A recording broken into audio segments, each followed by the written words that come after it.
السلام علیکم ورحمۃ اللہ وبرکاتہ نحمدہ و نصلی علی رسولہ الکریم اما بعد اعوذ باللہ من الشیطان الرجیم بسم اللہ الرحمن الرحیم۔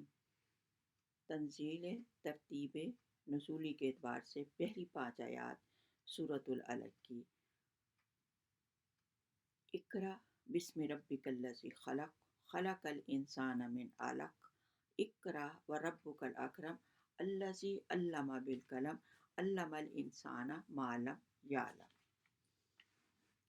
یعنی وہ پہلی آیات تھیں غیر متوقع طور پر نبی اکرم صلی اللہ علیہ وسلم پر کہ جس رب کو آپ مانتے ہیں اور جانتے ہیں اس نے آپ کو اپنا نبی بنا لیا ہے، لیکن اس پیغام میں آپ کو یہ نہیں بتایا گیا تھا کہ آپ صلی اللہ علیہ وسلم کو کس کار عظیم پر فائز کیا گیا ہے۔ نزول وحی کا یہ تجربہ اتنا شدید تھا اور اچانک پیش آیا تھا کہ آپ ذہنی طور پر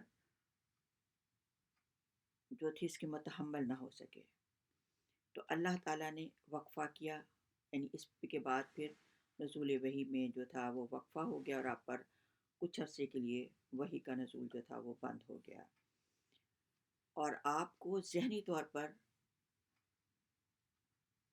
آئندہ وحی وصول کرنے اور نبوت کے فرائض سنبھالنے کے لیے تاکہ آپ تیار ہو جائیں۔ تو جب حضرت محمد صلی اللہ علیہ وسلم پر جب یہ بند ہوا وحی کا، تو آپ شدید جو تھے وہ اضطراب کی کیفیت میں رہتے، اور آپ صلی اللہ علیہ وسلم جو تھے وہ انتہائی غمزدہ ہوتے، اور بعض اوقات آپ پہاڑ کی چوٹیوں پر چڑھ کر اپنے آپ کو نیچے گرا دینے کے لیے آمادہ ہوتے، اور فوراً اسی وقت جبرائیل علیہ السلام جب آپ پہاڑ کے کنارے پر پہنچتے، جبرائیل علیہ السلام نمودار ہوتے اور آپ کو کہتے کہ آپ اللہ کے نبی ہیں صلی اللہ علیہ وسلم۔ آپ کہتے ہیں اس کے بعد میرے دل کو سکون ہو جاتا ہے۔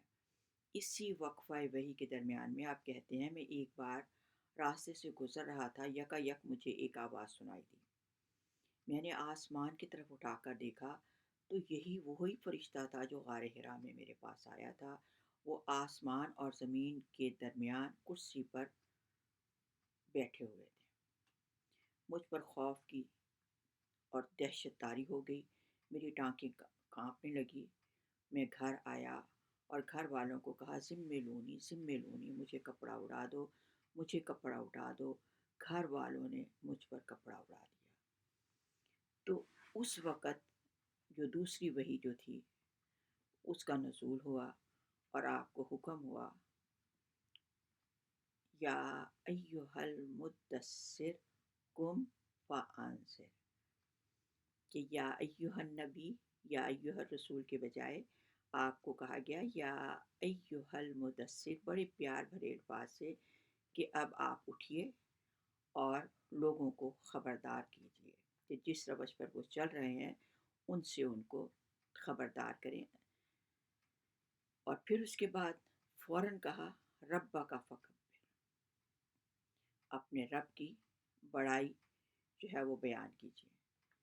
یہ وہ کلمہ ہے جو سب سے پہلے اللہ تعالیٰ جو ہے ہر نبی کو جو ہے وہ اس کا یہ کام ہوتا ہے، اس کا پیغام ہے لوگوں کو یہ بتانا کہ اللہ کے سوا لہو ملک السماوات والارض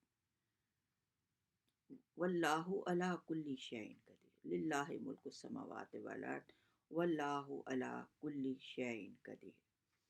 نبوت کے فرائض میں جو پہلا کلمہ سکھایا اور جس کے پڑھنے کا حکم دیا، اور جو کلمہ سب سے پہلے آپ کی زبان سے ادا ہوا وہ کلمہ اللہ اکبر ہے۔ اس کلمے میں جو طاقت ہے وہ کسی اور چیز میں نہیں۔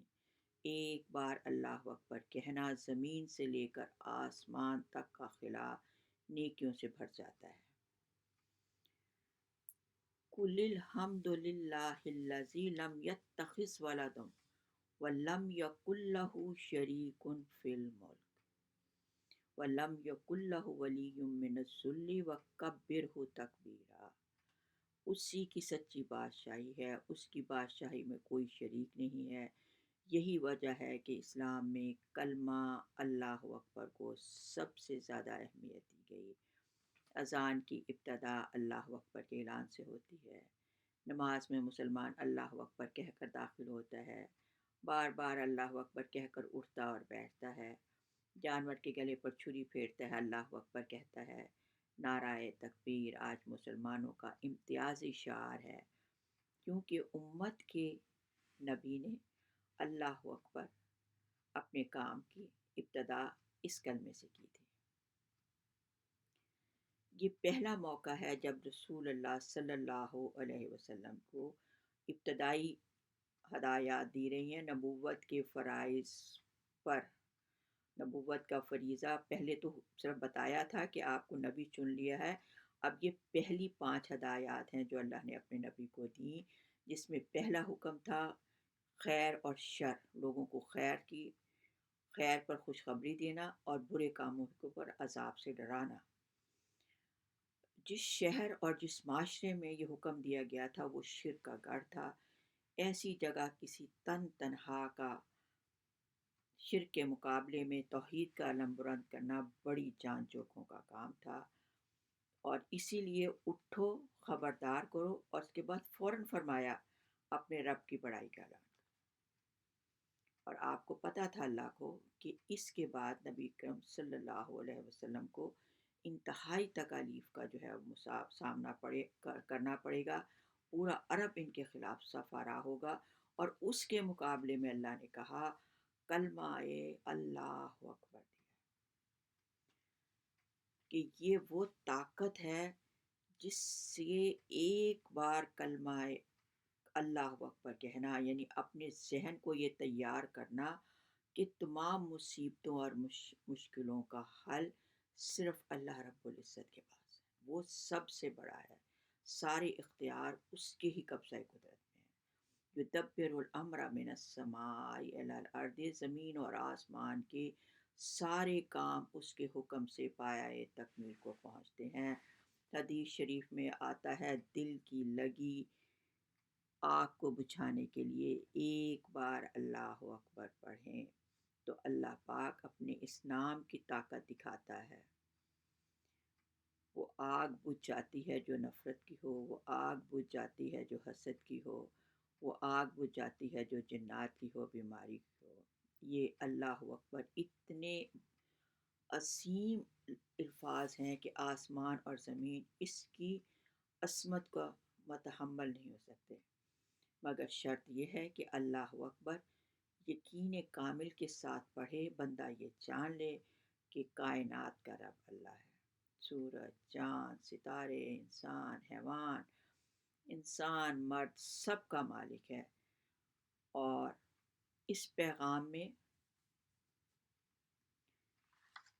اللہ تعالیٰ نے کہ ہم اللہ کو رب تو مانتے ہیں لیکن اس کا حکم نہیں مانتے، اور اس طرح نہیں کہتے ہم اللہ اکبر اللہ اکبر اللہ اکبر۔ ایک بار اللہ اکبر کہنا ایک اونٹ ذبح کرنے کا ثواب ملتا ہے۔ جب ہم بیمار ہوتے ہیں تو کہتے ہیں صدقہ دو، تو اللہ کتنا رحمان اور کریم ہے کہ تم صرف ایک بار اللہ اکبر کہو گے، تمہیں ایسے ہی ثواب ملے گا جیسے تم نے ایک اونٹ صدقہ کیا۔ آپ نے پڑھا اللہ اکبر، اللہ تو سچا ہے، تیرا حبیب سچا، تیرا فرمان سچا، اے اللہ میرے صدقے کو قبول فرما۔ جب پیارے نبی صلی اللہ علیہ وسلم اٹھتے بیٹھتے چلتے پھرتے اللہ اکبر کا جو تھا ورد کرتے تھے، کہا نا کہ پوری زمین آسمان کا خلا اللہ اکبر کی رحمت سے بھر جاتا ہے، نور سے بھر جاتا ہے اللہ اکبر کے۔ سیڑھیوں پر چڑھو تو اللہ اکبر کا ورد کرو، نیچے سیڑھیوں سے اترتے وقت سبحان اللہ کا ورد کرو، اللہ آپ کے گھر کو اللہ اکبر نور سے بھر دے گا، شیاطین دور ہو جائیں گے، اللہ کی رحمت آپ کے گھر پہ، اللہ کی رحمت کا نزول ہوگا پروردگار۔ اور اگر کسی کو یعنی خاص تکلیف ہے یا بیماری ہے تو رات کو اچھی وضو کر کے درود ابراہیمی کے بعد 300 بار اللہ اکبر جو ہے وہ پورے یقین کے ساتھ اور اللہ کی عظمت، اس کی قوت، اس کی طاقت کا جو ہے ذہن میں رکھ کے، اور پھر اس کو جو ہے پڑھیں، انشاءاللہ اس کلمہ اللہ اکبر کے صدقے اللہ تمہاری ساری بیماریاں، سارے دکھ، سارے تکلیف جو ہے وہ دور کر دے گا انشاءاللہ انشاءاللہ۔ اللہ لا یخلف اللہ المیعاد، اللہ اپنا وعدہ خلافی نہیں کرتا، جو اللہ نے وعدہ کیا وہ پورا کرتا ہے۔ قد افلح من تزکا، کامیاب ہو گیا جس نے پاکیزگی اختیار کی، وذکر اسم ربہ فصلی، اللہ کا ذکر کرتا رہا اور نماز پڑھتا رہا، وہ دنیا میں بھی کامیاب اور آخرت میں بھی کامیابی ہے۔ ربنا آتنا فی الدنیا حسنۃ وفی الآخرۃ حسنۃ وقنا عذاب النار۔